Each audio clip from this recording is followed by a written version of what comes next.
will call on Sarah when she and her team get up here.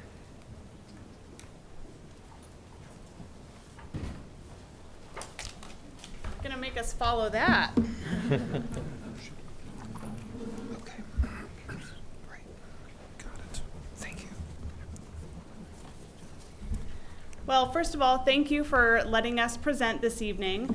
I'm going to take you back to the summer of 2021 when this board had a board retreat. And one of the questions in front of you was, what would you want the Journal-Star to print about Lincoln Public Schools 5 years from now? And as a board, you started to talk about what does that mean in terms of priorities. And these 4 things came to the surface. And so you charged us as a district to write 4 goals with measurables and action steps that we could commit to over the course of the next few years.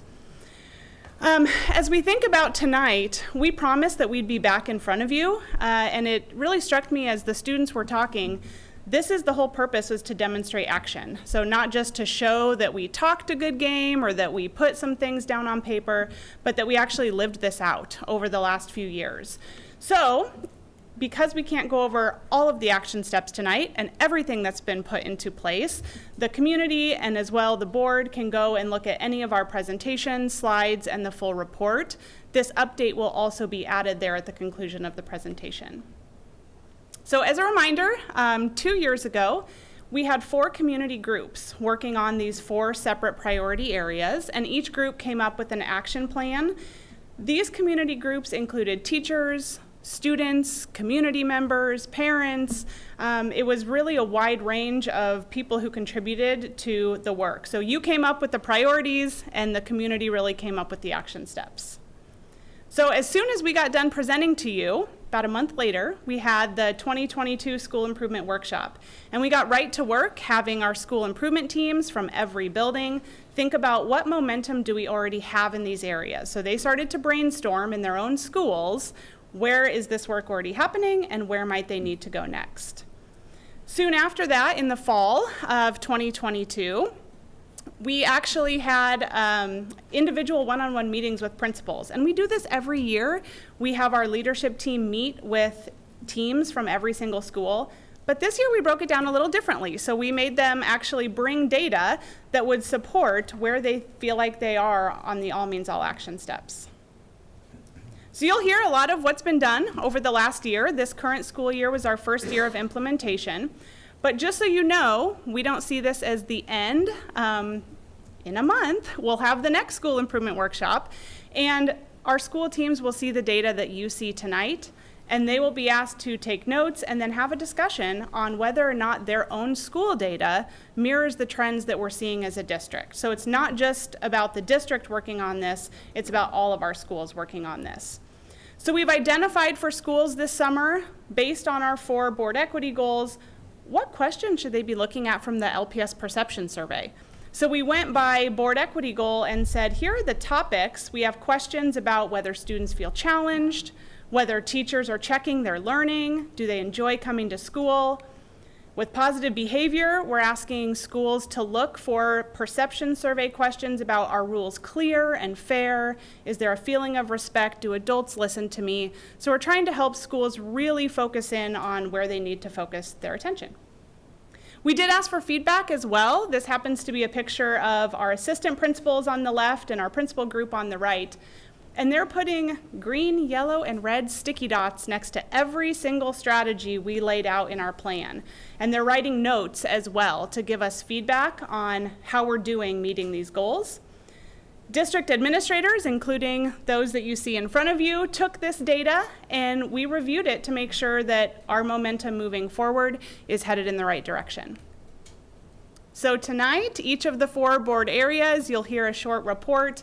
We'll try to cover these questions for you, but we'll take questions at the end as well, and each person will introduce themselves as they introduce their board equity goal. We'll start with Jess. Good evening, I'm Jess Fries. I'm the Director of Secondary Education for Lincoln Public Schools, and I will be presenting to you tonight on the graduation rate goal. As a reminder, the goal is that all student graduation rate will improve to 87% and reduce existing differentials from all students by 50%. We want to point out, as Sarah mentioned, our schools are working really hard on this. Our high schools have intentional goals in their school improvement plans connected to the graduation rate, and our elementary and middle schools have on track to graduate goals set in their school improvement plans. And although I'll be speaking to the work on this school, you will hear work connected to the other goals that are going to positively impact our graduation rate as well. We really focused on 3 action steps, and the first was around systems of transition, the second around earning or recovering credit, and the third around Tier 1 instruction through both professional learning and collaboration. So what have we done with those action steps? In terms of ensuring purposeful planning and uniform systems of transition, we improved access and opportunities during our registration process for students this year. And you will see some data connected to this step in Dr. Olson's work with the honors course enrollment soon. We also improved the process to communicate student supports as students transition from elementary to middle school and middle school to high school. And this provided objective information for those receiving schools to better plan for their incoming students. And finally, we shifted all of our 5th to 6th grade orientation nights to 4th quarter, and that allowed us to invite all registered students and families to attend and learn about those schools. Next, we focused on earning and recovering credit. The first bullet speaks to graduation pathways, and as a quick reminder, graduation pathways is that unique route to graduation for students who have dropped out or may be at risk of dropping out. Since the fall of 2021, Graduation Pathways has increased enrollment from 113 to 203 students, has graduated 108 students, and has 56 students on track to graduate by this July. Our curriculum and instruction department has been working with teachers to make progress on creating district common assessments. And district common assessments are important because they ensure more equitable outcomes and opportunities for students to earn credit when they transition between an LPS school to another, or even within classrooms. And finally, our last action step was connected to Tier 1 instruction through professional learning and collaboration.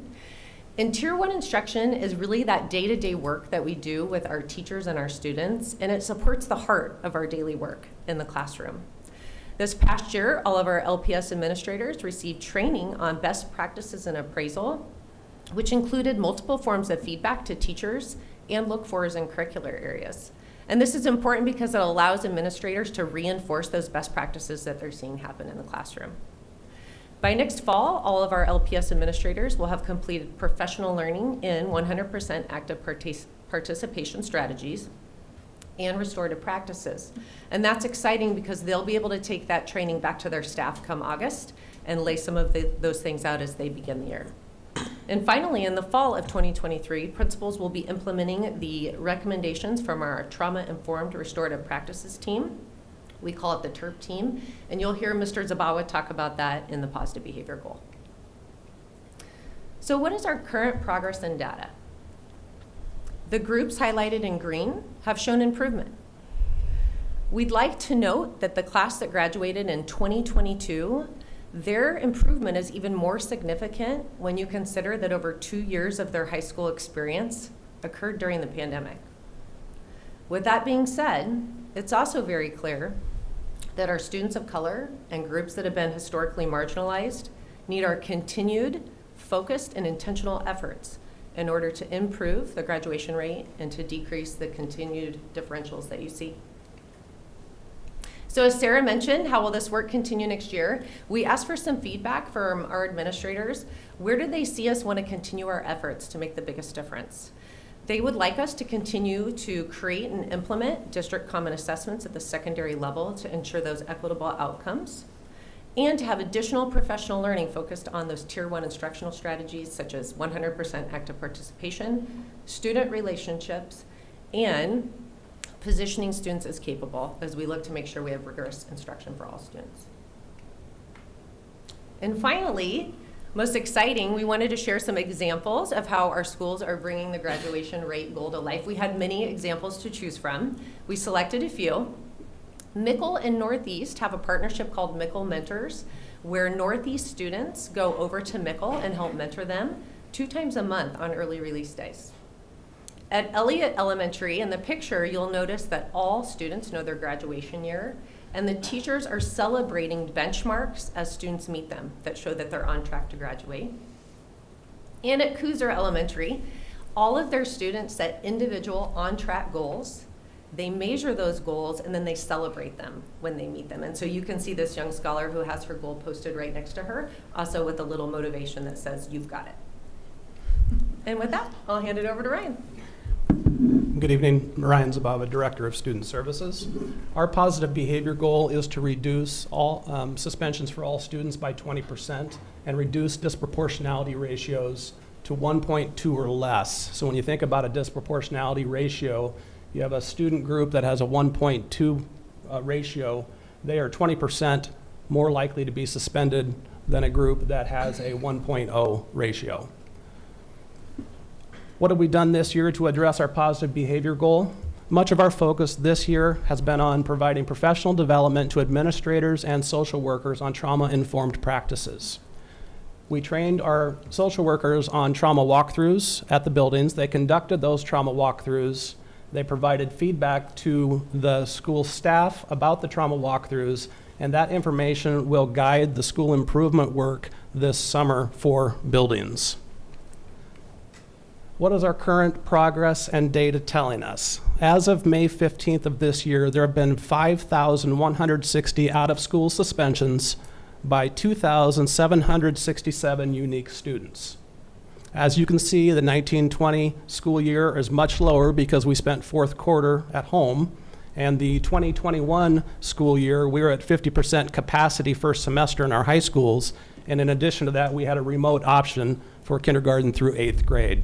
Our data is very comparable, though, to the 21-22 school year. The out-of-school suspensions have increased when you compare 22-23 to the baseline year of 18-19. 5.3% of all students experienced an out-of-school suspension in 18-19, compared to 6.6 in 22-23.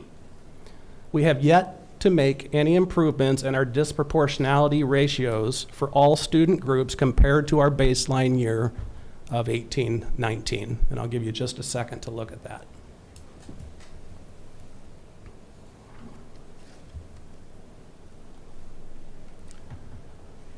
So how will this work continue into next year? Next year, our focus will be to deliver professional learning to all building staff by providing tools and strategies on how to prevent problem behaviors from occurring in schools and how to address problem behaviors after they occur.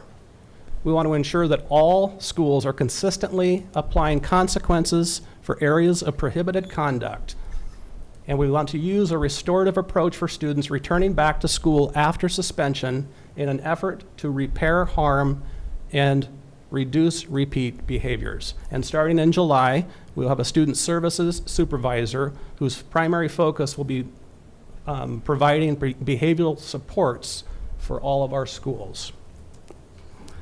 And a couple of examples of how we're bringing positive behavior to life. Here is an example at Wysong Elementary. There's a teacher doing individual student check-ins for emotional regulation each morning, which is a trauma-capable practice. And at Southeast, they're using a restorative reentry process from a student from students coming back from suspension in an effort to repair the harm as well as reduce repeat behaviors. And now I will turn it over to Dr. Olson. Thank you. My name is Takako Olson, Director of Curriculum and Instruction. The honors course enrollment goal was to reduce disproportionality by 75% between all students who have completed at least one honors course in each student group. So let's look at the data. If you can see from 2022 to 2023, so this year to projected secondary honors course enrollment, you are able to see that every single student population group has gone up.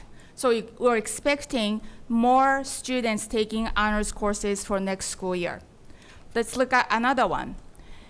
If you can see the grade row where it's our baseline, 41.2% of all students were taking at least one honors courses. And if you look at next year's projected number, All students, 47.5%. That is a 6+ points up from the baseline time. Along with that, American Indian or Alaska Native, Black African American, Hispanic, Latino, Latina, Latinx, and 2 or more races, those are the historically marginalized student population that we were tasked to focus on. Look at all the data for 23-24. Every single student group is going to be going up as far as taking honors courses. So we have been successful in how we are implementing some of the work that we have done. Our action steps included communication about honors courses, gifted program, and also supporting and helping teachers with their professional learning for them to be able to support students of color, and also identifying and enrolling students of color in honors courses as well as gifted program. And once they get into those programs, we are to support them so that they can be successful in those classes. What have we done this year? When you think about positioning students as capable, we must position teachers as capable so that they can position students as capable, and that is exactly what we have been doing, not only through my department curriculum and instruction, but with all the work that we have done in this board equity goals. Professional learning is very important. It is not just for teachers, but also for administrators so that they can support teachers who are working with our very precious students. Communication, communication, and communication. We have done a significant increase of honors course programs in terms of students and families knowing about it, having them involved in it, and also gifted programs. Gifted facilitators have done a very nice job of communicating with their fellow colleague teachers as well as their students. As Mrs. Fries has mentioned, district common assessment development is our very important work that we have been working on, and that will continue. COGAT, or you will know as Gifted Program Screener for all second grade. That is very important for us to have a baseline of what we need to do for those students who deserves to be in gifted program or HAL program, High Ability Learners program. Also, elimination of automatic registration. Mrs. Hammett is in the room here as a supervisor of school counselors. She and her team have done a very nice job of creating access to all students by eliminating pre-slugging of courses from 8th grade to 9th grade registration. Also, we're really enhancing so that we can have more teachers teaching dual credit courses. We're reimbursing some of the tuition that they need to go back to school to earn the qualification so that they can teach dual credit courses.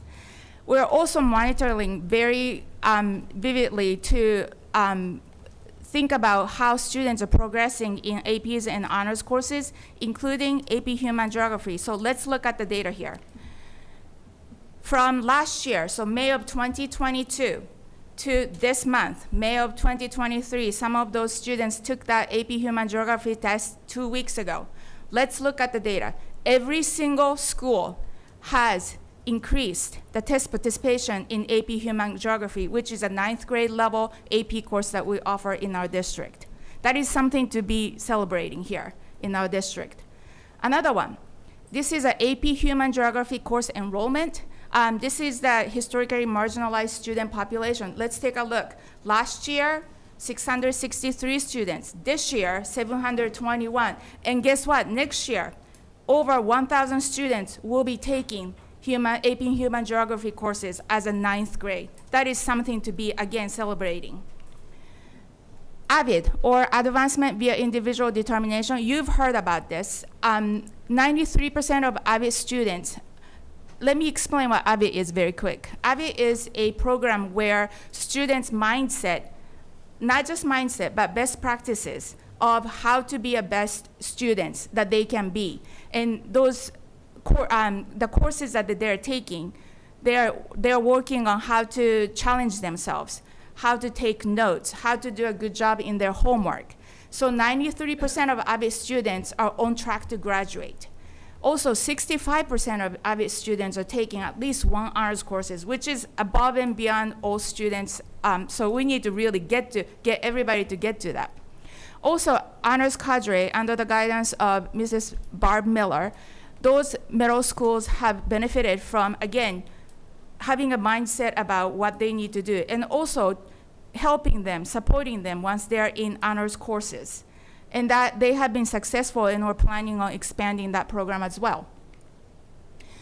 What we'll be working on next year? Registration process. Our school counselors are the best. They are going to continue working on mainstreaming and really benefiting our students from 5th through 6th registration, as well as 8th through 9th grade registration. We're going to continue working on that. Support for teachers, more direct credit course offerings. It is very important for them to be qualified, and they want to be qualified so that they can benefit our students. Also, hosting AP Summer Institute. We do this every 2 to 3 years, and our teachers benefit from attending those sessions in-house. We offer that in Lincoln Public Schools, and they are going to be able to earn the qualification to teach AP courses, and also really the knowledge piece that going to be used in their classroom. We're going to expand AVID and honors cadre. I will tell you, are we perfect? No, we're not perfect. But you know what? Because of this board equity goals, we know exactly what we need to do to get to so that we can be perfect. I am super excited. Everything is a work in progress, and I'm grateful to have the opportunity to work on this. Next is diverse staff for Mr. Witt. I beg your pardon. I want to tell you one more thing. East High School, this is what's happening in school, and this is something to really highlight, right? East High School having a staff member with an extra period to offer support. I talked about this earlier. Those students who are in honors courses, they need extra support, we're giving it to them. That's middle school, the teachers are really thinking about why the students are not getting there and what kind of things that the teachers are thinking about and supporting to those, so that they can get to school. Pershing Elementary, the gifted facilitator, really are providing a professional learning session where what kind of things that they need to look for in our students so that they might be qualified for gifted program. Calvert Elementary, this is new to them. 5th grade families are being communicated to by their teachers, staff members, really to think about taking rigorous courses in middle school. Now it's going to be diverse staff. Thanks, Takako. Eric Witt, I am a Human Resources Supervisor and the Director of Recruitment. For diverse staff, our board equity goal was to increase the percentage of certificated staff from diverse racial and ethnic backgrounds by 25% to a target of 8.1%. Our action steps this previous year have been really focusing on our recruiting efforts, ensuring culturally responsive interviewing practices, and our retention of teachers. What we've done this previous year, we've moved our hiring fairs to the beginning of the semester, which has allowed us to connect and establish relationships with a larger pool of candidates. In addition, we utilize unassigned teaching contracts, guaranteeing top-tier candidates positions before the start of the hiring season. We adjusted the hiring process for associate principals to a district interview process.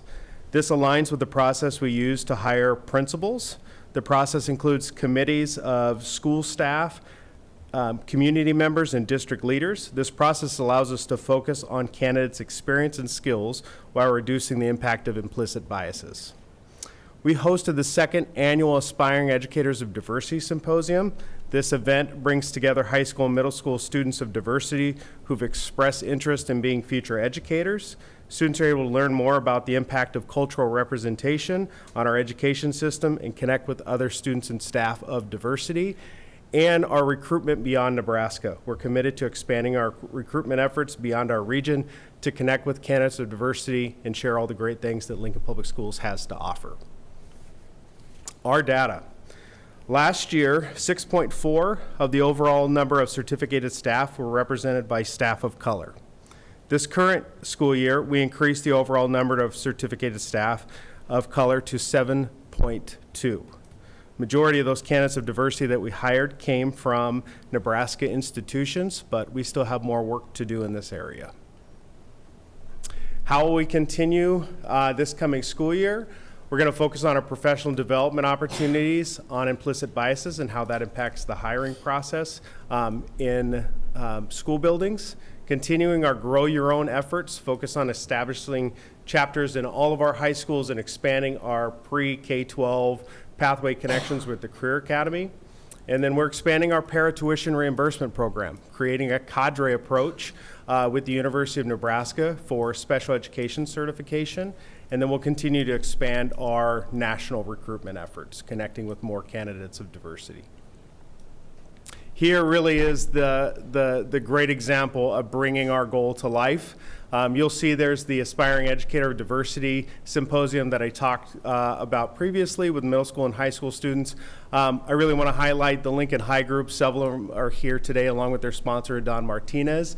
The RE4L, Reimagining Education for Liberation. They not only impact their school building, but our school district and our community at large. And I can't wait to take this next photo in about 6 years when they're all starting their first teaching career in Lincoln Public Schools and looking back at the impact they've had. So credit to them and the work they're doing. It's really inspiring.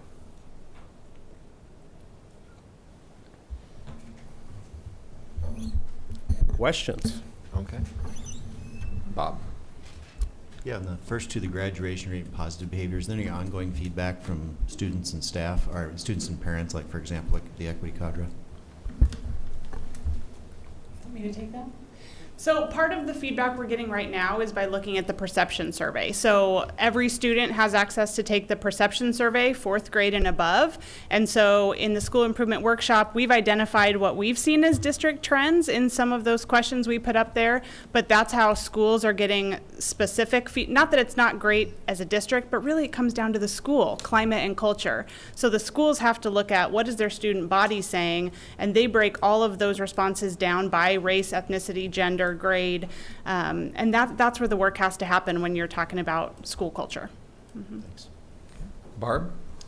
Well, first of all, thank you for a tremendous amount of work, and I want to reiterate what Taoko said, and that is this is a work in process, and we need to appreciate that. I want to say that though we haven't made the improvements we want on the out-of-school suspension, I want to thank you all for making sure that we got that trauma-informed component in place. And I want to call out a colleague of ours from a number of years ago that was on this board that did a lot of work to educate us, and that's Katie McLeese Stevenson.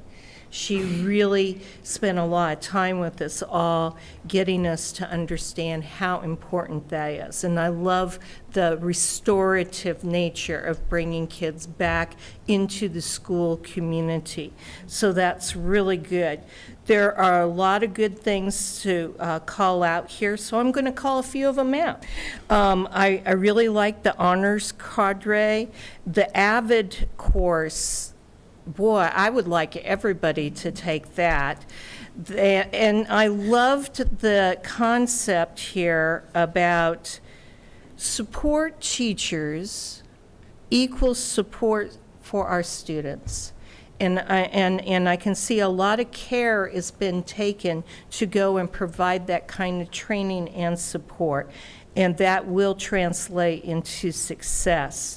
I think going and moving the diversity a little bit up from 6.4 to 7.2 for diversity among certificated staff is a huge achievement in 1 year. It is very difficult to do that. The only question I have, I could have lots of questions, but the one that popped into my head tonight is, do we ever collect data on our SPED 504 students and their on-time graduation rate? Because that, from my perspective, I think sometimes plays into this. A lot of our SPED and 504 students are super capable, but they're also the ones who have struggle a lot. Do we track that? We do, yeah. I'd love to hear about it. Okay, that can be our next report to you. Thank you so much. That, or if it's okay, I'll put something in the LPS for you. Oh, that'd be great. Thank you so much. Keep up the good work. This is hard work, but we'll get rewards from this. I know we will. Further comment, Kathy? So I'm going to pick on Ryan. Thank you. You're welcome. So as you talk about reducing suspensions, there's a few misnomers about exactly when and why we would suspend a student. Can you kind of give a little explanation to that? Sure. Some of our suspensions, well, a lot of our suspensions are around threats of harassment or fighting. We've had a lot of incidences this year, in particular with vaping, tardiness to class, not going to class, technology violations with phones has become a big one of this year, and then repeated rule violations. But you know, if major physical altercations would be one that would certainly get a student suspended out of school. And for our parents, explain the difference between suspension and expulsion. An expulsion is a longer term, and it could be up to 1 school year. Generally, if it happens within a semester, it would be through the end of the semester. Possibly, there are options to look at an early return. A suspension from school is up to 5 days, but it can't be longer than 5 days from a school. So when a child's suspended, they generally go back to their school of neighborhood or wherever they were expelled or suspended from.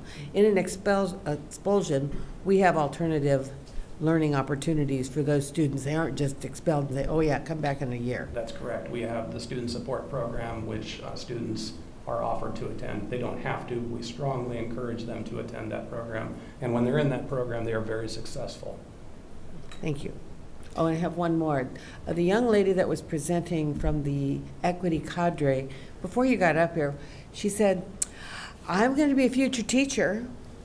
And I noticed her picture in your little display at the end, so somebody make sure they sign that girl up when She's already been hired. Thank you, Kathy. Annie? So, you know, this has been my pleasure to have the second time to hear this, because we did go over this in our Student Learning Committee, and we're able to, you know, really kind of soak it in since then. And I just keep coming back to that two things. First of all, I'm really proud to be part of a board that in 2021, when we were still reeling from the pandemic, we took most of the time at our retreat to talk about how do we still do the best to get our kids to graduate? And that these kept coming up as the things that really seem to be what were at the heart of what we as a board feel is our role to help make the way to happen. We don't get to make it happen, but perhaps to put it out there and put it down to Sarah has the best memory I've ever met. She keeps telling me things we say, and I'm like, I'm so glad you write this all down. But obviously, what we had the easiest part of saying this is still important. We can't lose track of what's important here when we're in the middle of a lot of trauma worldwide, but we had to keep focus on what was important. On top of that, just so many praise for the intentionality that was taken from that and has rippled like a wave. I mean, you guys have done an amazing job. The community did an amazing job of coming together, but the fact that we're 2 years in, 3 years in, and our principals and our teachers are asking for more. They're not saying, when are you going to stop? It has become this, okay, so I just feel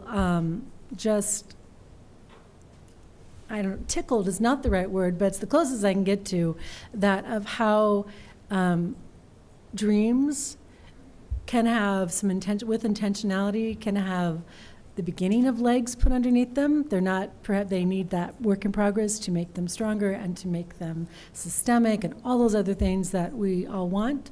But in doing so, we are truly going to impact, you know, our graduation rate. Ultimately, we're not just our graduation rate, we're going to impact that our students are going to be graduating ready for life. whatever that might mean for them, because we're making sure that they have some opportunities. So I just wanted to publicly thank you, and thank you to all those who have partaken in the trainings and then trained others. And thank you for keeping us on the path as well, because it's always kind of a little poke to us like, well, are we still supportive of this? What do we want to keep doing? And I think that's a wise thing for us to ask as well. So thank you, and pass it on, ripple it on. We'll be back next year. Other questions or comments? Okay, seeing none, I know Dr. Neal wanted to make some remarks. Yes, I'm sorry. I neglected to mention the other advisors from the equity cadre that were here, and I wanted to recognize them before they left. Miss Brandy Benson, who's a teacher at Southwest, is here, along with Aiden Martinez from Lincoln High School. And I saw Mr. Bill Bryant, who works here in the district office earlier. I don't see him, but he, I just have a bad angle. Okay. I just wanted to recognize them for all of their hard work, as well as for Mr. Ferguson. Thank you, we appreciate that. Thank you. Our next item of business is public comment. The Lincoln Board of Education welcomes public attendance and participation in our